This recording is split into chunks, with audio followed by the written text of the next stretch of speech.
Okey, hai semua. Okey, untuk topik yang kedua hari ni, kita termasuk balik masih lagi di bawah sukatan dan geometri.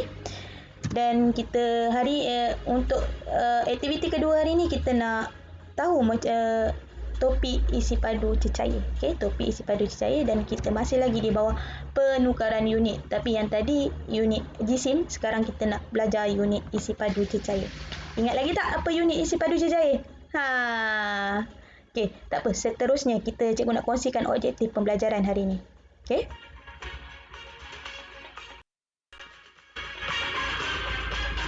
Okey, objektif pembelajaran kita hari ini ialah kita dapat menukar unit ukuran isi padu cecair melibatkan liter dan mililiter dengan betul. Okey, tadi kalau jisim kilogram dan gram, untuk isi padu cecair liter dan mililiter. Okey, baik, seterusnya kita tengok.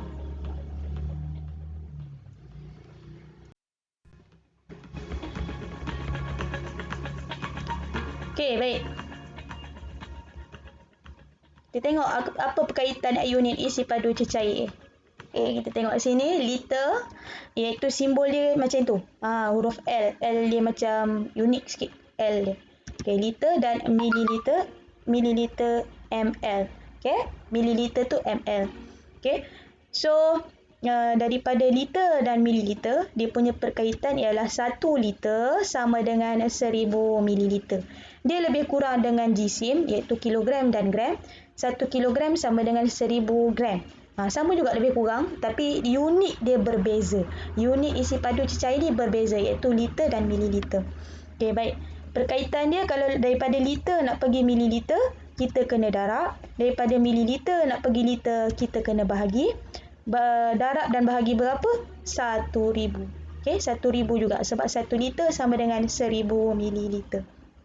Okay, jangan risau, cikgu bagi analogi untuk memudahkan awak ingat kita punya cara untuk penukaran unit ni. Okey?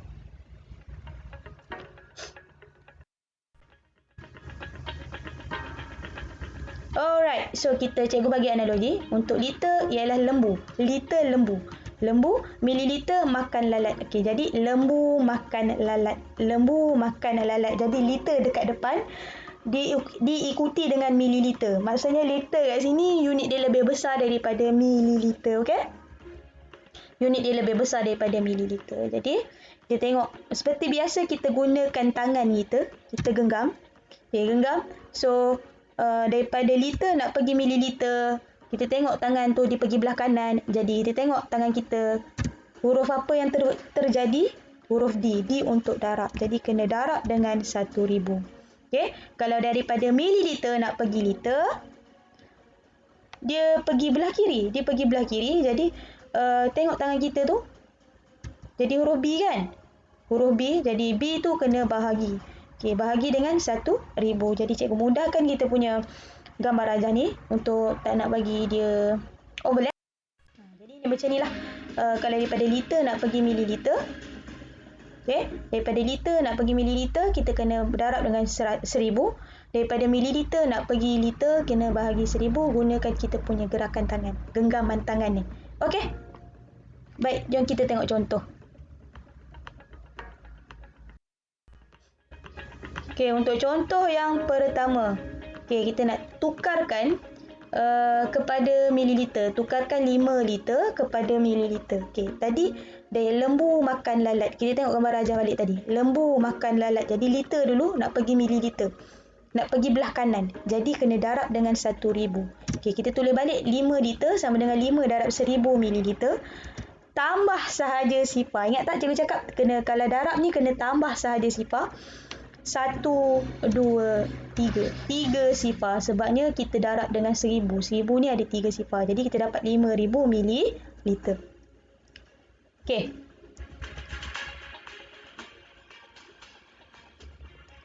Okey, next kita punya contoh. Okey, tengok gambar. Okey, tengok gambar, dia bagi gambar botol air tu ada 3000 mililiter. Okey, dia tanya berapakah isi padu air dalam liter? Berapakah isi padu air dalam liter? Okey, jadi dia bagi dalam mililiter, sekarang kita nak tukar kepada mililiter. Okey, nak tukar kepada salah pula. Nak tukar kepada liter. Okey, jadi apa kita kena buat? Kena ingat gambar rajah tadi, lembu makan lalat, daripada makan lalat ml tu nak pergi liter, kita dia pergi belah kiri kan. Pergi belah kiri maksudnya bahagi. Okey, bahagi dengan 1,000.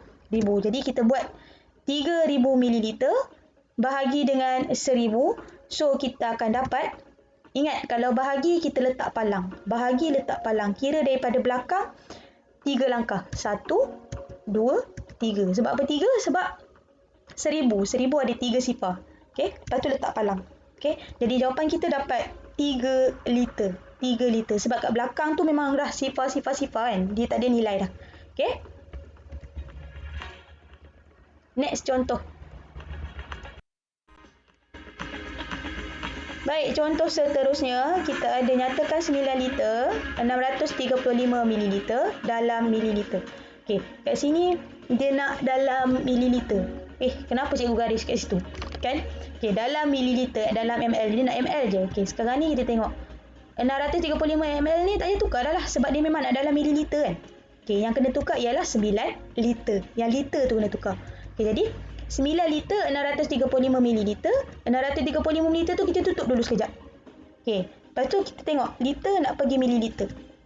Tengok gambar rajah, ingat lagi. Lembu makan lalat, daripada depan nak pergi belakang, pergi belah kanan kan. Jadi kena darab. Darab dengan 1,000. Jadi bila darab 1,000 kita tambah je 3 sifar dekat belakang. Tambah 3 sifar kat belakang. Jadi dapat 9,000 mililiter. Okey, 9,000 mililiter. Lepas tu buka balik kita punya kotak tu tadi.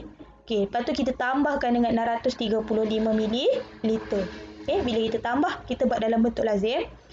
Kalau tak dapat congak lah. Kalau dapat congak tak ada masalah. Awak boleh terus je tulis jawapan. Okey, dapat jawapan dia 9,635 mililiter. Okey, kalau bentuk lazim ni tak nak buat pun tak ada masalah. Kalau awak dapat congak. Okey, congak ni maksudnya kira dalam kepala lah. Okey, seterusnya. Okey, seterusnya ni kita nak tukarkan 7,028 mililiter kepada liter dan mililiter. Okey, sekarang ni kita nak tukar kepada 2 unit. Liter dan mililiter. Tengok, liter ni lagi besar. Kan soalan dia bagi unit mililiter. Kecil kan? Okey, sebab tu daripada mililiter kita nak tukar kepada liter, kena buat operasi bahagi. Kena guna operasi bahagilah. Sebab daripada unit yang besar nak pergi unit yang kecil. Unit yang kecil nak pergi unit yang besar, sorry. Okey, jadi kena bahagi. Okey, jadi kita buat macam biasa, 7,028 mililiter bahagi dengan 1,000. So bila bahagi kita kena letak palang. Okey, kena letak palang. So kita tulis balik 7,028. Kira daripada rumah sah 10, 3 langkah. 1, 2, 3 kita letak palang. Dan kemudian 7 yang ke depan sebelum palang ini ialah rumah liter. 28 yang selepas palang ini ialah rumah mililiter. Jadi kita buat jawapan dia 7 liter sifar 28 mililiter. Ataupun sebab sifar 28 mana ada nombor mula daripada sifar kan. Kita letak 28 je lah. Jadi 7 liter 28 mililiter.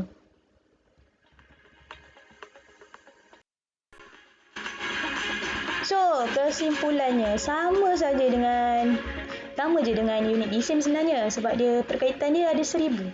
Kita guna 1,000. Cuma analogi dia berbeza. Kalau DSIM kita guna kenguru garu gagak. Kalau unit isi padu cecair ni kita guna lembu makan lalat. Okey. So kita tengok balik. Macam unit DSIM kan, 1 liter sama dengan 1,000 mililiter. Okey. Yang kedua, analogi lembu makan lalat. Ini kena ingat. Okey. Yang ketiga, genggaman tangan. Kalau tangan kiri, dia huruf B jadi bahagi. Kalau tangan kanan, huruf D jadi didarab. Okey. Dan akhir sekali, kalau darab, tambah je 3 sifar kat belakang. Sebab apa 3 sifar? Sebab dia punya perkaitan ialah 1,000. 1,000 ada 3 sifar. Ada 3 kosong. Okey. Jadi kalau bahagi, kita gerak 3 langkah ke kiri. Kemudian kita letak palang. Kalau bahagilah, kita letak palang. Okey. Itu saja. Sekian. Terima kasih.